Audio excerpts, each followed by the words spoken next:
देश में किसान आंदोलन एक बार फिर से हो रहा है। आपको बता दें कि आज तीसरा दिन है किसान आंदोलन का। लगातार पंजाब की तरफ से हज़ारों की संख्या में किसान जो हैं वो दिल्ली क्रॉस करने की फिराक में हैं और इसके साथ ही उन्हें रोका गया है।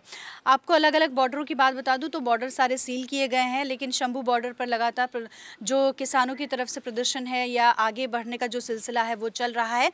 लेकिन इससे पहले ये भी सबसे ज़्यादा ज़रूरी हो जाता है कि इस आंदोलन का महंगाई पर कितना असर पड़ेगा और जिस तरीके से जो ट्रांसपोर्ट है उस पर क्या प्रभाव पड़ेगा, क्योंकि यातायात पूरी तरह से प्रभावित हो रहा है।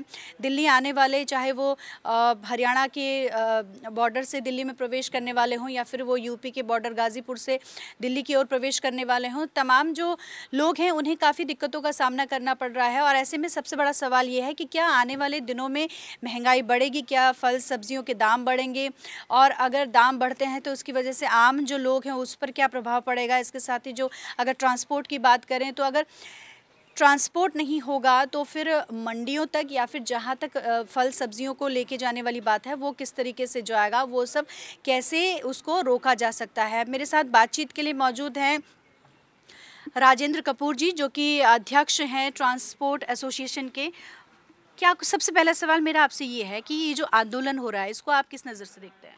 देखिए, जो आंदोलन हो रहा है, आंदोलन करना देखिए डेमोक्रेटिक कंट्री है, यहाँ पर हर किसी का हक है। अगर किसी को कोई चीज़ नहीं मिल रही है, वाजिब नहीं हो रही, तो उसके कई तरीके बनाए गए हैं। उसमें एक आंदोलन भी एक उसका रूप है, स्वरूप है, तो उसको कर रहे हैं। लेकिन ये शांति प्रिय तरीके से होना चाहिए और जनता को यह देखना, और आंदोलनकारियों को भी और सरकार को भी, एडमिनिस्ट्रेशन को भी यह देखना चाहिए कि आम जन को इससे दिक्कत ना हो।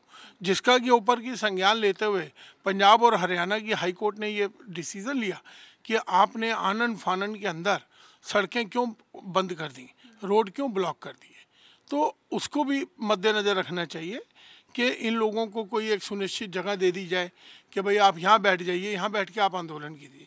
जैसे पहले दिल्ली में जंतर मंतर पे आंदोलन होते थे, रामलीला ग्राउंड में आंदोलन हुए, तो लेकिन सड़क बंद करना कोई इसमें कोई बुद्धिमत्ता का काम नहीं है। मेरा सरकार के प्रति यही वो है। लेकिन उन्होंने सरकार जब ये सड़क बंद करी तो आपको पता है कि हमारे देश की संरचना ऐसी है कि आदमी डर बड़ी जल्दी जाता है, और उसके अंदर अगर दिल्ली के एक छोटे से, अब दिल्ली 50 किलोमीटर के अंदर फैला हुआ है, लेकिन अगर किसी एक छोटी सी कॉलोनी के अंदर कोई दंगा या कोई झगड़ा हो गया और उसको मीडिया ने उछाल दिया तो बाहर का व्यापारी यहाँ आते हुए डरता है। इसी प्रकार से जो बड़े ट्रक होते हैं उनके ऊपर उनको सबसे ज़्यादा पूर्व में देखा गया कि उनको सबसे ज़्यादा निशाना बनाया जाता है, जबकि उनकी कोई गलती नहीं होती। तो उसी डर के मारे ट्रक चालक को यही शंका रहती है कि अगर मैं वैकल्पिक रूट से भी गया तो कहीं मेरे पे हमला ना हो जाए, मेरे पे कोई नुकसान ना हो जाए, क्योंकि गाड़ियों में माल तो करोड़ों का रहता है, तो कहीं हमारा नुकसान ना हो जाए। इस वजह को देखते हुए ट्रक चालक जो हैं या ट्रांसपोर्ट कंपनियों के जो मालिक हैं वो चाहते हैं कि हम अपनी सुरक्षा को पहले मद्देनज़र रखें, जिसके चलते मैं आपको अवगत कराना चाहता हूँ कि पिछले 3 या 4 दिन से दिल्ली में आवाजाही एकदम बंद की तरह है माल वाहनों के लिए। अगला सवाल मेरा आपसे यही था कि ट्रांसपोर्ट पर कितना इसका प्रभाव पड़ेगा। जैसे हमने पहले जो आंदोलन हुआ था किसानों का, उसमें भी हमने देखा कि काफ़ी कुछ नुकसान हुआ, आम पब्लिक को सफ़र करना पड़ा, ट्रांसपोर्ट सारे ठप हो गए थे। ये मैं आपसे जानना चाहूँगी कि इस वक्त कितनी तादाद में जो ट्रांसपोर्ट हैं या ट्रक्स हैं वो स्टक हैं बॉर्डर्स पे? देखिए, दिल्ली में रोज़ाना अगर एक डाटा देखें तो 80 से 90 हज़ार ट्रक रोज़ाना दिल्ली में आवाजाही करता है। तो इस समय आप लगभग समझ लीजिए कि 40% ट्रक आवाजाही नहीं कर पा रहे हैं। जो 40% आ भी रहे हैं, जो दूर दराज से पहले के चले हुए हैं, वो साइड वे वैकल्पिक रूट से या पगडंडियों से होकर के किसी न किसी तरीके से गंतव्य तक पहुंच रहे हैं। और इसकी वजह से महंगाई भी बढ़ रही है, क्योंकि जब आवक कम होगी तो अपने आप ही महंगाई बढ़ेगी। हमारा डिमांड एंड सप्लाई का मामला है। अगर आज मार्केट में हमारे पास डिमांड है 10 ट्रकों की और हमारे पास 15 ट्रक हैं तो रेट कम हो जाएंगे, और अगर 10 ट्रक की डिमांड है और हमारे पास ट्रक है 1 तो उसकी अंदर कीमतें बढ़ जाएंगी। तो उन कीमतों का असर सीधे तौर पे उपभोक्ता पर पड़ेगा। लेकिन हमारी आज तक हमारा जो भी कभी सरकार से रोष रहा है या कुछ भी रहा है, ट्रांसपोर्टर बीइंग ए ट्रांसपोर्टर, हम लोग उसके अंदर हमेशा ये देखते हैं कि जो ज़रूरी सामान है उसकी आवक के ऊपर कोई असर ना पड़े।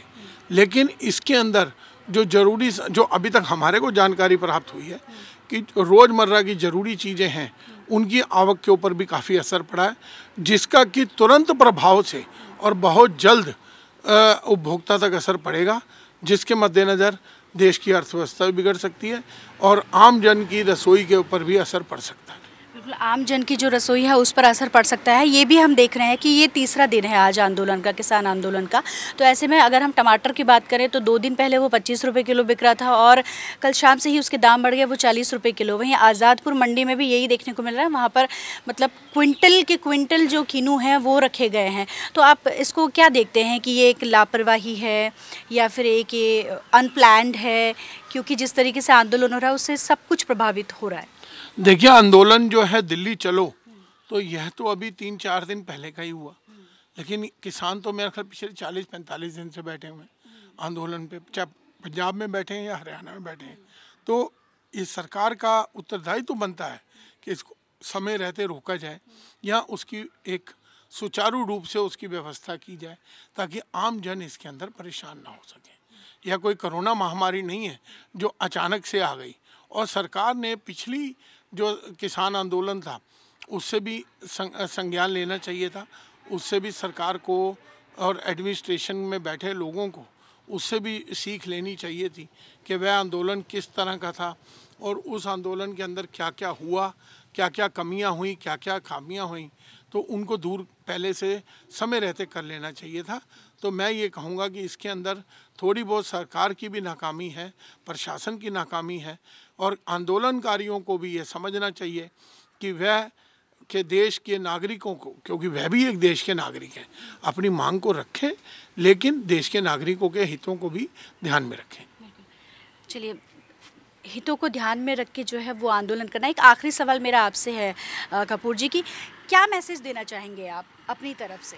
हम तो अपनी तरफ से यही मैसेज देना चाहेंगे कि सरकार और किसानों के बीच में, जो किसानों के नेता हैं उनके बीच में बैठ के तुरंत प्रभाव से जल्द से जल्द एक समझौता होना चाहिए ताकि आम जन परेशान ना हो और उनको भी उम्मीद लगे कि हमारा काम होगा जितने भी प्रतिशत हो सकता है।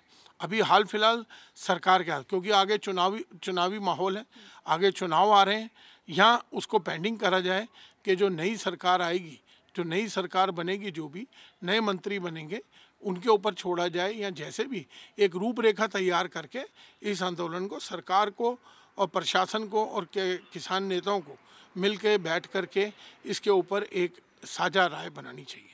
जी, बहुत शुक्रिया राजूदी जी हमसे बातचीत करने के लिए।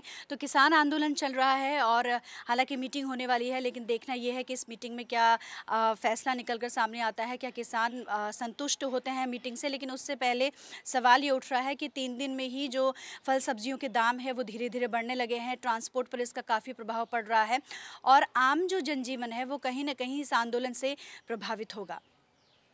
कैमरामैन विनोद चौधरी के साथ नीतू गौरकिला, नवोदय टाइम्स, पंजाब केसरी।